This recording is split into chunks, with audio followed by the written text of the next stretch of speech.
I'm the head chef at Birken's on Main, down at 500 Main Street in the city of Hartford. Okay.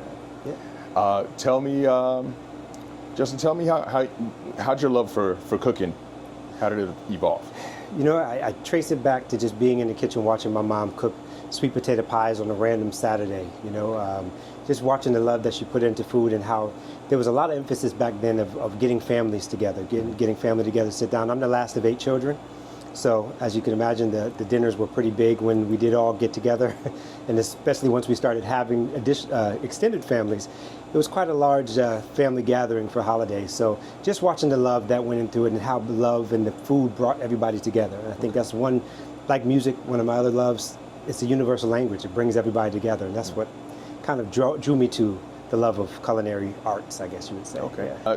Let's go back even before that. Like, where are you from? Tell me where you grew up. Sure. I'm from town of East Windsor, about 20 minutes north of Hartford. Okay. It's a country town. You know, we have cows down the street, tobacco fields and such. So I consider myself a country boy. Grew up driving tractors and, you know, doing all kinds of stuff out in the field with my father. So building, he was a general contractor. So I got my hands in a lot of different things growing up. So.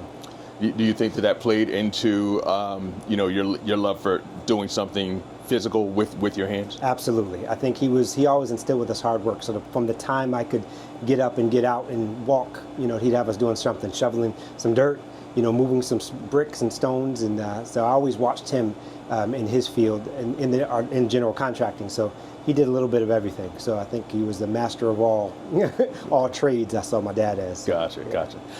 And you didn't go straight into cooking, into chefing. So what was your career path? So it's funny. So after high school, I had utilized all the home ec classes that were available.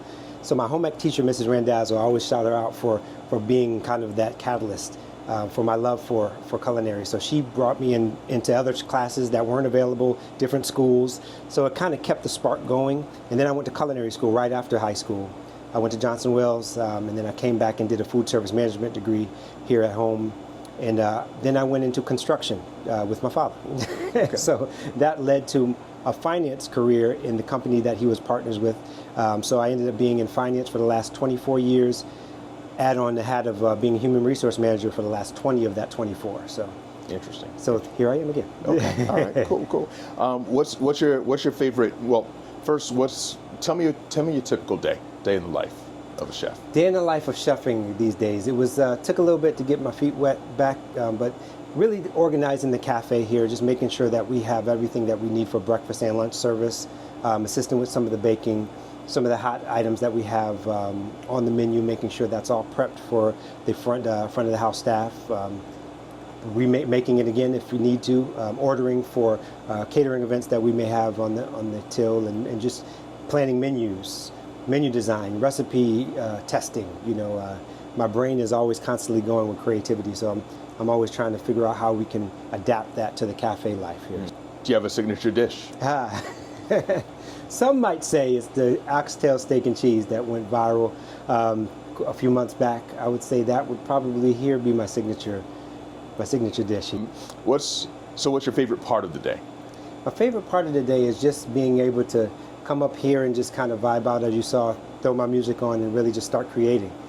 Start to just use that side of my brain to just create dishes, create art with food. You know, and it's always a growing thing for me too. There's always more to learn, so I'm constantly learning. I am a learner of the craft. So, okay. What's the most challenging part of the day for you?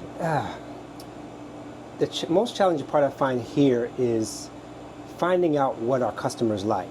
You know, and that's the challenge. And that what that takes for me is talking to them. You know, having a conversation. I think the coffee shop is a great place for conversation. So I spend a lot of time on the floor, just really getting to know the customers, getting to know their tastes, because they're eventually what drives sales. So if I can cater to them and bring them what they like, but add my own culinary perspective and spin on it to open their minds up to something they may not have tried before, that's my goal here. I like to. All right. As we know, there's a shortage of tradespeople out there. There's a shortage of people that are, you know, working with their hands, doing the hard work. Right. Who's the right person for this job? Somebody who does not want to as I have been the last 24 years, get caught in the mundane behind this computer screen, looking at nothing but four walls. I think you want to be, I would say, if you want to be in this field, you want to be personable, a people person, because the bottom line is what we do is put our love on the plate so that somebody else can enjoy.